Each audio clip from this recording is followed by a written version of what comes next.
Arizona. Hope you're having a super fantastic sparkling day. Welcome to Before the Dirt Nap podcast number 2012, Unexpected Findings. So for the last few days, I have been trying to find my titles for the RV and for my car. Still have not found them. I did find the folder that they were in, but that they were supposed to be in, but they weren't in there. Plus, I was also missing all of the sale documents and everything for my car. I found the ones for the ones for the RV have a little lean too. So somewhere around in all these boxes that I pulled from the RV, which I haven't finished emptying, but I consolidated yesterday, there is a couple of envelopes in there that will have title written on the front of it, because I remember writing title on the front. So we are still looking for that. But in the meantime, while we've been going through boxes and sorting them into my shredding pile is massive. My shredding pile is growing. My recycling bin is almost full. Excuse me. And that's just from this week. Bins are supposed to go out tonight, so I better go take it out after this. Trash can's getting full. Not a lot in donations though, but then a lot of stuff I've been going through has been paperwork. It's been a lot of paperwork and stuff. But I did find some treasures. You want to see what treasures I found? So, oh yeah. And I found these treasures too. I love pens, especially these multicolored ones. This one has, I got it because it has sparkly casings. But these ones have blue, green, red, and black in them. And this one has pink, purple, blue, and kind of a spring green. So I found look at this, unopened packets. Woo! And I found a whole stack of Post-it notes as well. And for those that don't know me, I am a Post-it-aholic alongside being a chocoholic. But yeah, found a huge stack of Post-it notes. So anyway, as I'm going through things, there's one piece of paper I have actually been looking for since I moved into the house because I knew I had it. I didn't know where it was, which was the big part of the problem. And it's one I've been looking for ever since we moved into the house. And I finally found it. And this piece of paper, so we've got to backtrack a little bit to 2000. Let me take you on a journey back to January of 2019. Remember, 2019, a year before the world went on a global pause. So 2019, I'm sitting there and I'm writing in my journal and I'm doing what's called subconscious writing, which is basically the pen's just flowing and you actually don't know what's going to come out of the end of the pen until it appears on the piece of paper. Some of it can be shocking. And in this case, it was, because it had in there what would happen if I gave up the travel business. Now, that was the first time I'd ever thought about stepping back from travel. The first time I'd ever written anything about stepping back from travel. And it scared the crap out of me so much. The pen goes flying across the room. I pick up my phone. I call my accountability coach and go, this just happened. She says, call Casey. So I give Casey a call and I knew he was flying. So I sent him a text message because I didn't know if he was flying, if he was on a stopover. I didn't know where in the air he was or where in the country he was. And so I said, something's just happened that I need, that I need counseling. I need coaching on real quick. He happened to call me back within like 2 minutes. He had just landed. He was on his way to the next gate. And so I said, what's the problem? I said, this just happened. He says, okay, I'm going to ask you one question and one question only. He said, if travel was to go away tomorrow, what would you do? And without hesitation, I went genealogy. And he's like, really? He did not know I had a huge passion for genealogy. I said, yeah. He says, okay, next step is I want you to find out what it takes to hang your shingle as a genealogist. And I went, okay. So that was my task. So all the stuff that I have learned, all the business stuff that I have learned being part of the mastermind group that he runs, we're always talking about doing videos, writing blogs, and all of that sort of stuff. And so I went and got a piece of paper. So one of the things I did that weekend was I went and got a piece of paper and I started making a list. This is my piece of paper with my list written on it. As you can see, it is quite extensive. And it is bigger than there's your standard 8 by 11.5. This is the double width one. And so I just keep writing on there, and every idea had a different color. Everything just had a different color, so I could keep up with, with where I was. I've got green, red, blue, and black. So guess which pen I was using. But I have all of this written down. And then of course I got to the point where I was moving. And so I tucked it somewhere. So I put it somewhere safe. How often have you heard those words and you've gone to find it and found out that it's not in the safe place you thought? Put it somewhere safe, and it stayed there. And then I was like, oh, I must find that piece of paper. That would be in one of those boxes that's in the storage unit. Yeah, that's going to take a lot of getting into because the storage unit was full. I had one storage unit full, and then there was an overflow into a second storage unit once all my stuff got to Arizona. And so I was just like, and I wouldn't have even tried to even open the 10 by 20 that I had in California because it was so full. The guys are pushing boxes in as the two of the movers are pushing boxes in as the third one is pulling down the door so I could lock it. It was that full. And for some strange reason, all of that stuff did not go into go back into a 10 by 20 unit. We had to have an overflow unit, which was kind of interesting. But anyway, and so when I got to the house, I was like, oh, now I can find that list. I have been looking for that list, looking for it. So I could make video. I could talk about it on my podcast. I could, talk about it on the podcast, write blogs and everything else. Well, today I found the list. Yes. It was in my 2019 planner. It was tucked away in my 2019 planner. Now I always operate on two planners. I have a monthly one, which has everything planned out as far as social media posts goes, as far as goals go, that sort of thing. It's just a brain dumping planner, if that makes sense. And then I have another planner, which is my day-to-day planner that I use. And I found it tucked away in my 2019 planning planner. Yes, my monthly planning plan. That one's always month to month. And I found it there today, and I'm like looking through this list, and it's got things like the very first thing says start with what you know. Now, I wrote this in 2019, over a year before, because I didn't open the business until April 23rd, 2020. Yeah, 2020. And it was with a form. No business name, no nothing. It was me. And I was going through this list, and I'm like, I have talked about everything on here except for two things. There are only two things on this list. See, they're celebrating with me. Yay! What is it, this one? Is it this one that does the lasers? Yeah, there you go. Rock on. That felt weird to say. Anyway, so I only have two things on this list that I have not talked about because I have not had a reason to search these records, but I am going to go and find out about them so I can at least talk about them, so give people ideas. One of the ones that is on everything on this list, except for two items, I have talked about. And the two that I have not talked about, one is the Holocaust records, and the other one is Native American Indian records. Those are the two topics on the sheet that I have not talked about. So I was looking through this and going, well, I'm actually pretty impressed with myself that I managed to recreate the list without realizing I was recreating the list. So, but I'm glad I finally found this piece of paper because I was like, what have I missed? Have I got everything? What did I miss? Then going through another box, I found this, and I looked through it and I thought, this would be really cool for those people that want to write their stories but don't want to spend a lot of time writing. I do not know where this came from. It does not have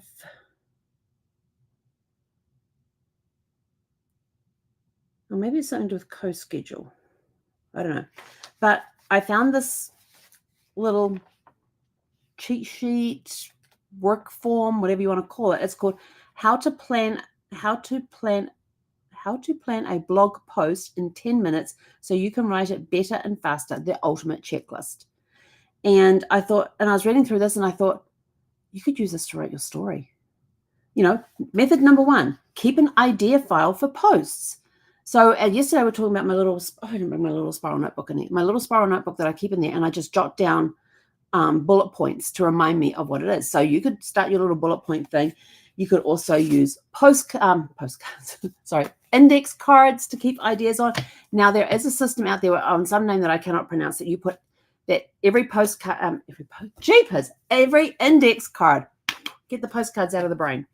Every index card holds an idea. So you could start using index cards and putting one idea per index card, and then you keep it in a file by category. So I thought that would be really cool. So that's method one done, taken care of. Oh, and you keep a file, and it's the topic or idea, possible headlines. How did you come up with the idea? Any story that may fit with this idea, the key message you want to communicate in the post or major bullet points, and image ideas. So this is, it may not be perfect, but it gives you an idea on how to write out the idea to do your thing. Method number 2, set a timer. Using a timer is merely a faster, more effective way of time blocking tasks. This method puts on the pressure of a deadline to help you tune out all distractions, focus, and get things done in a much shorter amount of time than normal. So you choose one topic, set a timer for 3 minutes, and brainstorm as many headlines as you can come up with for the single topic. Then set a timer for 1 minute, and in that time, review each headline, circle the best ones, shoot for at least 2 or 3 out of your list. Set the timer for 6 minutes and quickly outline the blog post content for each headline. List what content to include, image ideas, story ideas, key messages to communicate, the problem it solves, and why someone should care if something doesn't come to you for a headline right away, skip and move on. So I thought, okay, you can do that with story ideas. What photograph do you want? What photograph triggered it? What photograph do you want to put in with this story that you're telling, that you're going to be building your book up just in these little 10-minute slots? Method number 3 is speak your post. So these are 5 different methods that you can use. Yeah. And they all total 10 minutes. So method number 3, speak your post. If you can't write down your ideas or you simply don't like writing, that's okay. You can still create a blog content regularly without writing. All you need to do is speak. You can record yourself talking through an idea, transcribe the idea into text, edit your transcription into an outline. Method number 4, start with imagery. If you're a visual person who is inspired more by imagery, it's okay to start there too. Set a timer for 4 minutes, visit your favorite stock photo site, and in this case, we're going to not do the stock photo site, we're going to do the photo album, the family photo albums, and search for images on your topic. For every image you find that gives you a post idea, note the image number and either add or in a lightbox or download it when the timer buzzer stops. So you can do this with photographs. If you're going through an album, Post-it notes are your friend. They have smaller ones that can be used as like tags, index tags. But even on the Post-it, you can be jotting down notes about that photograph on the Post-it and stick it to the side of the page. Just make sure it's not on the photographs. Set the timer again for 6 minutes and write down the headline or post topic and all the notes, thoughts, and ideas you have for each image. Use the same list sheet on at number 1, which is topic, idea, possible headlines. How do you come up with the idea? Any story that may fit with this idea, and the key message you want to communicate in the post or major bullet points. Method number 5, grab a pencil. Some people just find that their creativity flows faster and easier on paper instead of in front of a screen. If this is true for you, own it. I own it. Guess which method I like. Get your pen or pencil and paper and find a comfortable, quiet, cozy spot free from distractions. Set a timer for 10 minutes. Write down the topic, a blog post topic.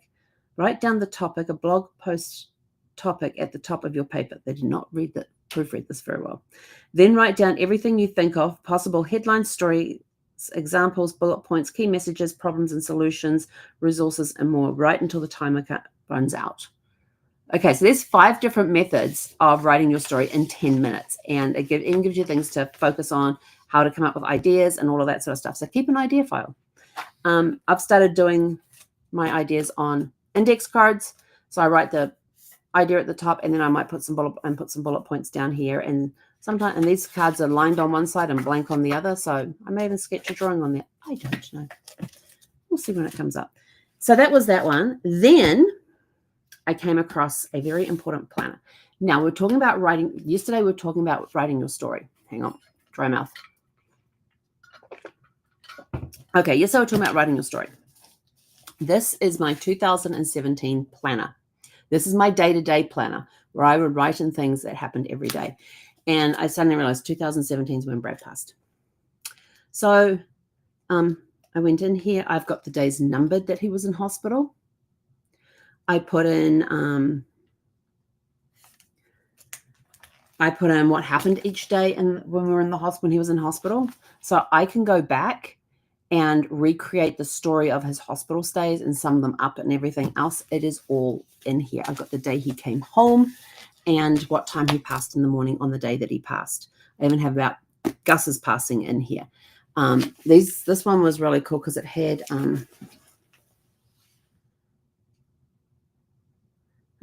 it had these nice big areas that you could write in for each day. So yeah, there was a lot of stuff that went in here, and as you can see, there's also a lot of extra stuff in here.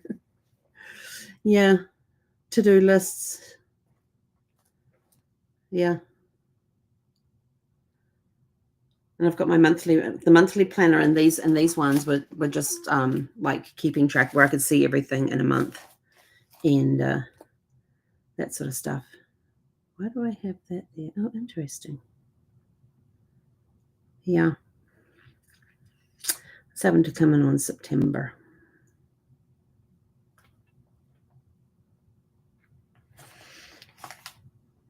Yeah.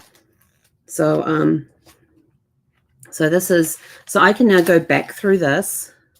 Oh my gosh. Is that my?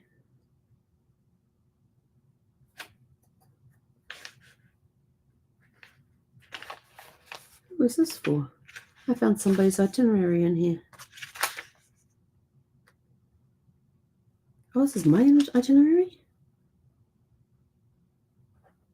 Oh no, that's the client's one. There's a client's itinerary here for 2018. But this is when I booked it, so it gets put into the 2017 one. But there's all sorts of really cool stuff in here, lots of different notes. There's post-it notes in here. There's 3 pieces of paper in here, you know, post-it notes. Oh, I remember this one. So that's when that was. What month am I in on this one? Let's see what month. Oh, May. That was in May. Oh. So I in May I had there's a guy that Casey introduced us called John Logar. He's from Australia. He's a really good at consulting stuff, and he did a 2-day mastermind in San Diego. So this is my packing list to go to that 2-day mastermind that's in here. And then we finished on the Friday, and I told him that on Saturday we had our Platinum Inner Circle meeting. And so he says, oh, tell Casey to give me a call. And so I gave Casey a call, and John was at the mastermind the next day. It was awesome. It was a great mastermind too. So yeah, even the days I had my grandson come stay. Oh my gosh. So yeah, so there's lots of Brad's appointments are in here. Wow, there's a lot of stuff in here. So that's my it should only be about that thick, but it's that thick. It's twice the size. That was my 2017 planner that I found that. And so if you keep a paper planner where you jot notes into it each day as you're working, I've got a smaller version on my desk now. As you jot notes down in there of things that happen throughout the day, they can be really good to go back through to find things for your story. Different things that happened, different challenges that came up. This is when we went on this trip. This is when we got back from this. We went to this workshop. We went to that workshop. You can put all of them in there. So planners are good things. Planners and journals. Then I found this book. Oh, hang on. I have to flip that over. I have to flip this over because it's got clients' names on it. Then I found this book, and this is a 1-subject, 100 sheets, college ruled composition book, spiral bound. And I don't know if you can read it, but it says on here, Your Family Tree Detective. This is when I came up with my company name in April. And this is all the stuff that I have worked on since then. This has business plan in it. It has the marketing plan in there. It has anything to do about the business in there, including some of the research I did on some of the first clients as well. And this one tucked in the front is are these family group sheets, but they were filled out and I had to flip them over because they actually had clients' names on them. Yeah, confidentiality is vital. But yeah, so I've got that in here. I've got, like I said, business ideas. I have here just all sorts of classes there's notes in there for online classes that I did. So this is sort of like, this was my book in the beginning of starting Your Family Tree Detective. So I still have that, and I had actually totally forgotten about it until I found it in the box. I was like, oh, this is going to be good. So I've actually been flipping through there and going, oh, I actually remember that for that client. I need to go back and have a look at that and see if I can find out anything more for that. What's that one for? Oh, and I even have an article in there on how to become a professional genealogist. See, so this book I started after I had opened the business and come up with the business name. I've even got a genealogy blueprint in here for a client. Let's see. Oh, that's for that same client. And I think this one is too. Yeah. So, but yeah, there's notes in here for courses on becoming a professional, what I need to do to become a professional, what I needed to do to become a professional genealogist, what I have to do for continuing education credits, because we have to do a minimum as a professional genealogist. We have to do a minimum of 12 hours of training a year to keep up our credential, to keep up our status as a professional, to be part of the Association of Professional Genealogists. We have to do a minimum of 12 continuing education credits. 12 hours. So when I do my weekly class in which I didn't do last year, but when I do my weekly class in July, and at the end of July, that's like 24 hours of training right there. And I just need to put down, I went to that thing, and that's in. And I'm doing Roots Tech this year, so that'll be hours for that as well. And I keep a log of all the different training that I do, because we have to report it every January. We have to report it. So yeah, it's a lot of fun. So those were my treasures. Those were my treasures that I found today. And I still haven't found my titles though. So I'm still searching for those. I've now got to sit down and go back through every single RV box of the boxes that I took out of the RV. And there's only like about 10 of them. And some of them have a lot of paper in there. So I've got to go through every single piece of paper, because I was looking for the cardboard folders that had the information in there. I need to find out that the information wasn't in there when I found the folders. And I was like, darn it. So now I've got to go back through all the envelopes of stuff that I haven't gone through yet, because I need to go through and sort out what do I keep, what needs to be shredded, and that sort of stuff. So yes, there was a lot of memories came up about going through that today and finding all the stuff that I found. And I just thought I'll share it with you guys. So with that, we've got Networking Riches coming up on February 19th and 20th. It's a Wednesday, Thursday in 2.5 weeks. So scan the QR code right here and come join us. If you scan the QR code, you get to come for free. And come join us. It may be the last Networking Riches. I don't know. It may be. Maybe we'll have another one next month. I don't know. I just know that change is afoot. There's some cool stuff that's going to be happening, some great stuff that's coming down the pipeline. So come along to Networking Riches. You may even get to hear about some of it. It's going to be a phenomenal time. So come join us. And with that, we are out of here. Go out, have a super fantastic sparkling evening. And I will catch you guys back. Oh, hang on. Tomorrow we've got a different time, because I have that thing on at 6 o'clock, 5 p.m. So we will be on tomorrow night at 7:30. I think. Yes, 7:30. 7:30 tomorrow night. So we'll catch you guys back here tomorrow evening at 7:30 p.m. Pacific time.